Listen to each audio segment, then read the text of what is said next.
മോളെ നീ എന്നാ അരുണായിട്ടുള്ള കല്യാണം വേണ്ടെന്ന് വെച്ച് 2 ഫാമിലിക്കും ഓക്കെയാണ്. പക്ഷെ നിങ്ങൾ തമ്മിൽ ഇന്ന് കണ്ടായിരുന്നാ സംഭവിച്ചത്. Flash back. ഇവിടെ ഇരിക്കാൻ നല്ല സുഖമില്ലല്ലോ. നല്ല റൊമാൻറ്റിക് ഫീൽ അല്ലേ? അരുൺ ഇഷ്ടപ്പെട്ട നിറന്നാ ബേബി പിങ്കാ നിനക്കിഷ്ടം. ചാണകപ്പച്ച എനിക്ക് ഇഷ്ടപ്പെട്ട നിറം. എന്നാ പിന്നെ ഇഷ്ടപ്പെട്ട ഫ്രൂട്ട് പറ.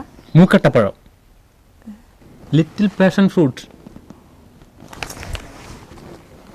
എന്നാ പല്ലി. ഒരു പല്ലി ഇനി ഇങ്ങനെ പേടിക്കുന്നത്?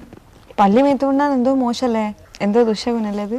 അതൊന്നും എനിക്കറിയില്ല. പക്ഷെ 2 കളറിൽ അപ്പിയിടാൻ പല്ലിനെ കൊണ്ട് മാത്രമേ പറ്റൂ. മുനിസിപ്പാലിറ്റിന്റെ വേസ്റ്റ് കൊണ്ടുവന്ന വണ്ടി നല്ല മണം. ഇതിന്റെ സ്പ്രേ ഞാൻ കിട്ടൂലി. End of flashback. അനക്ക് വേണ്ട വൃത്തിയേട്ടേനാ.